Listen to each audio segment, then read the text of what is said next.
Hey Amish, hey guys, welcome back. Hey, We're here to we're here on like talks. Uh, I'm interviewing Amish. He's from Swartlamon, Strindheim in Norway. So Amish, tell us something about yourself first. so Taranveer, it's really great to be here on your YouTube channel. I can't wait to see the other videos that are here as well. Yeah, my name is Hamish. I come from the UK originally, and I studied something here in Norway, a degree called Urban Ecological Planning, which looks a lot at housing models and how people can live in different ways. And this has led me to live in this community called Svatlamon here in Trondheim in Norway. Yeah. So do you think? So Hamish, do you think the way of living is so? Firstly, I have a question for you. Do you think that Swakamon actually follows anarchism, like a like anarchism? Yeah. That's a good question. Like originally, Svatlamon definitely was built on the model of anarchism back in the early 1990s. It was started by a group of people who wanted to have affordable housing and to live in the way they wanted to do in Trondheim. So they occupied these old workers' buildings that were scheduled for demolition. And then ultimately, because they stayed there for so long, they managed to negotiate with the local government to create a special community that would be kind of outside the normal housing system. So I think Svatlamon still has many of the aspects of anarchism in the sense that there are almost no rules about what you can and can't do. Everything is done based on your own initiative. So if you want, the idea in Svatlamon is like if you want to do something, and you just do it if no one is like very unhappy about it. So it really requires people to step up and take control and do projects, be it like gardening, be it maintenance of the houses, be it different art projects and things. And when we have meetings as Fatal One, it's all based on the system of kind of deep democracy or kind of consensus. So if we want to do something, everyone has to, well, if you want to do something that's like a collective decision, everyone has to agree, but then people can also do their own things. So I think in many ways it's still following the ideals of anarchism in the sense that there's no like authority about what you have to and have not to do.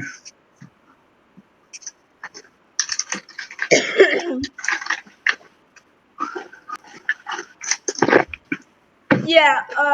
Thank you, Hamish. Also, so you said something about right now that the Swartlamon, the living style, the home style in Swartlamon is different from other like the other housing like style in Trondheim.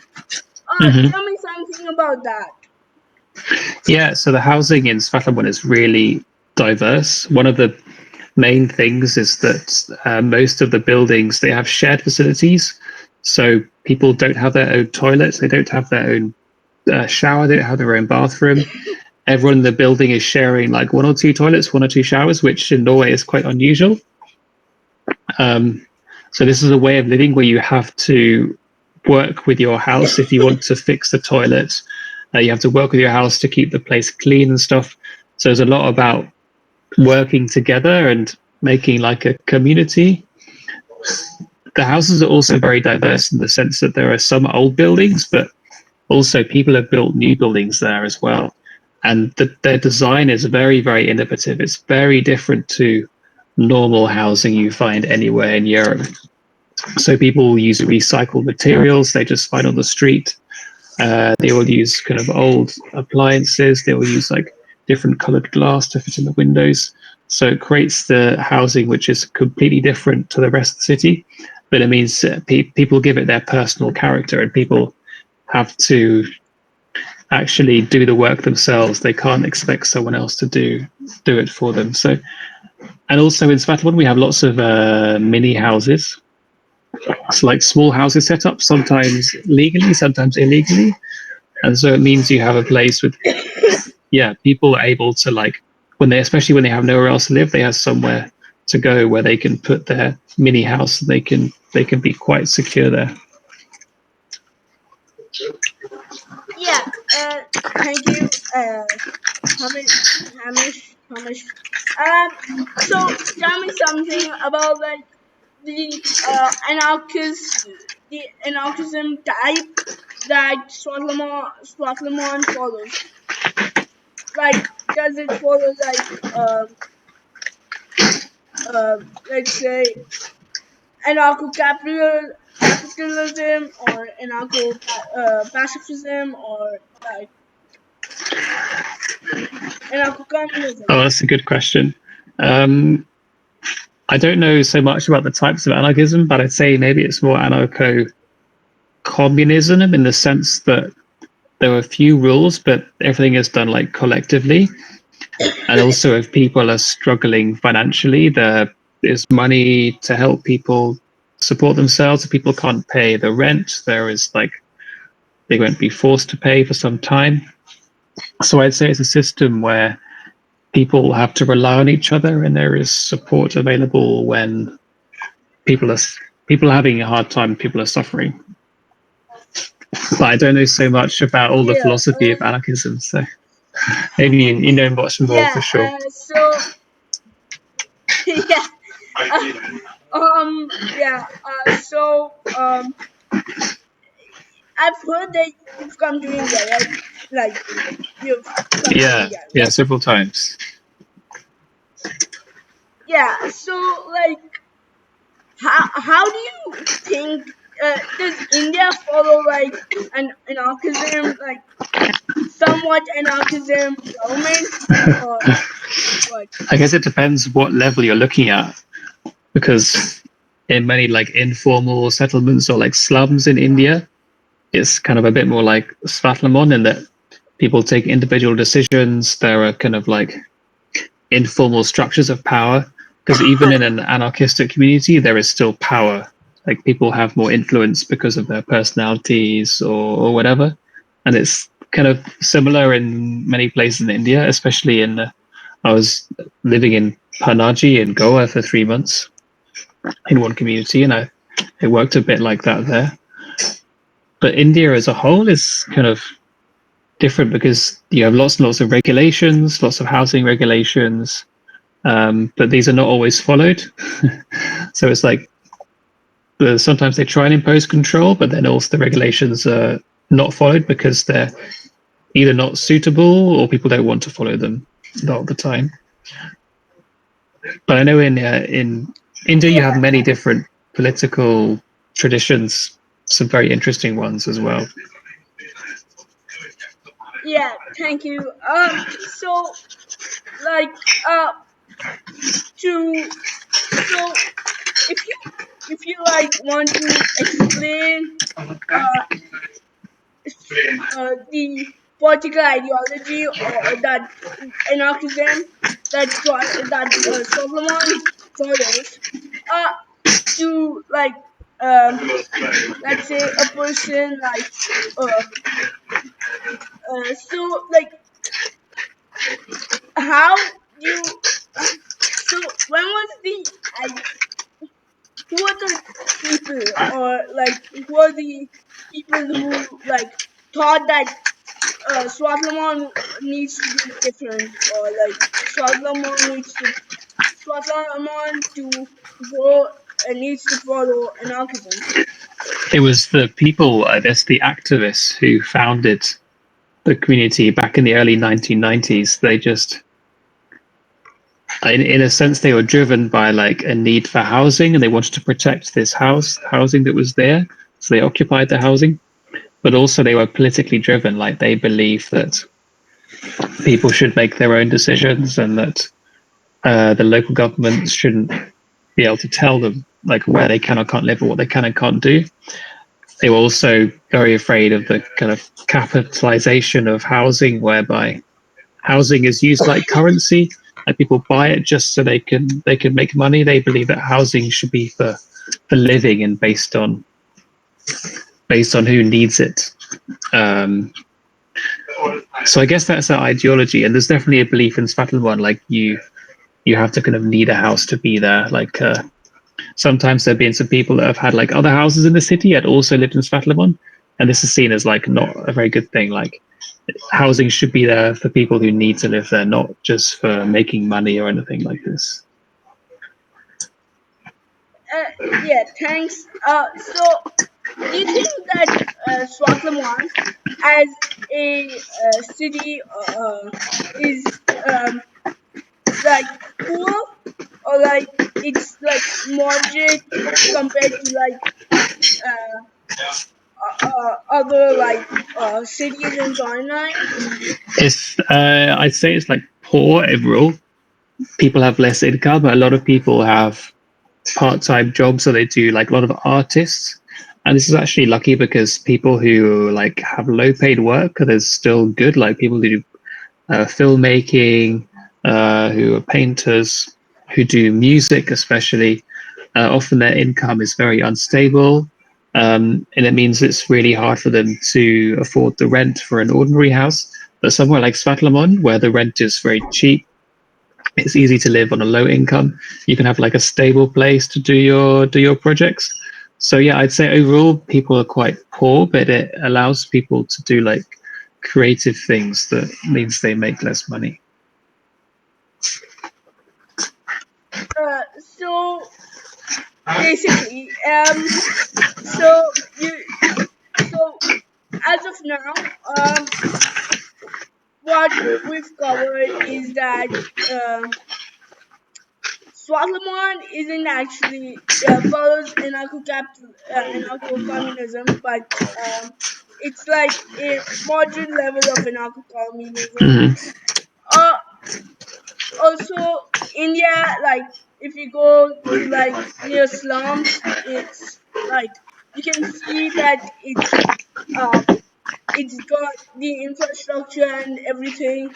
Uh, the way people live is um, like Swartlaman, uh, and like Swartlaman traditionally was the anarchism behind Swartlaman.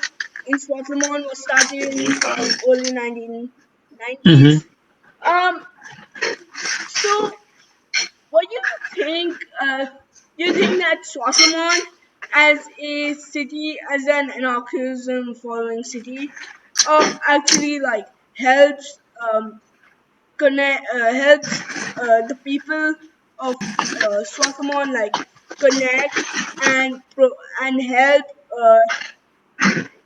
in the service in the country doing like social service and like yeah, Yeah, do you mean does it help people? and building What, country do you economy. mean it helps people to like be social or do like kind of take part in society? Is that what you mean? Or? Yeah, yeah. Yeah, like definitely it does. The reason being in this Fatla one is like if you don't do it yourself, it's like someone will not do it for you. So you have to do it or you have to ask people to do things. So it helps people to play a more active role in like designing where they live, like designing the houses, designing the outdoor spaces, like places where they sit, places where they work, like everything. So it's like totally different to um, normal housing. And also, when you live in Svatlawan, you can basically do whatever you want to your own apartment or your own house. You can like paint it, you can put up walls, take down walls, like things you can't normally do when you're renting a house. Um, so yeah, people definitely like they get more skills, they get more like practical skills in how to maintain their houses. They get social skills, how to work with people. Um, and yeah, you gain more like empathy, learning to support each other as well. So, how does all of like this, how how does all of learning about empathy and working together help the people of Swartlamoon like contribute to making Norway like one of the best countries in Europe? Oh, that's a good question. I mean, I guess most people in Norway do not live like in Svartlamoen. This is like totally different. Um, and in statistical terms, like people in Svartlamoen are not making much money, so they're not contributing to like the statistics of how much money Norway has. Um, but I think it makes Norway a good country by being like a model for how to live. And actually, lots of people come to Svartlamoen from other parts of Norway as like tourists just to look around. And they're always so amazed at how people can live. Also, how they can live with lower resources. So people are surprised that, oh, wow, you share like one toilet between like 10 people. And they were like, yeah, of course we do. And they realize, oh, maybe I like don't need my own toilet in my own house. And so it encourages people like to Yeah. live with like less of their own stuff and more like shared stuff, using less electricity, fewer resources, taking up less space. And people really like it. They love to come and see this and they get inspired by it. So it kind of influences people to rethink about how they live, I think. Yeah, so it was great talking to you, Hamish. I think like I've learned a lot, and I actually like I'm actually while you were talking, while this interview was going on, I was actually thinking about like when should I tell like my when should I like convince myself to like go to Schwarzmond and like visit Norway. So it was actually great talking to you. Um, before we like end, um, would you like to say a few words? I just want to say thank you so much for having me here, Taranveer. Um, yeah, I'd love to talk more sometime about this and see what else you find out. I think you interviewing different people about anarchism too. Yeah, you're I'm the the first first one. one. Great. I can't wait to see the rest of them. Um, I should say that although we have anarchism in Svatlamon, it can be sometimes like difficult. It can be difficult to make decisions. There are also a lot of like disagreements between people. So like often we're like working through these conflicts. But you know, it's always an experiment, and it's always exciting to find new ways of living that ultimately make people's lives better. So yeah, that's from me. Yeah. Thank you guys for watching. Yeah, just it was great talking to you, Ramesh. Great Yeah. talking to you, Tanvir. Thank you. Thank you.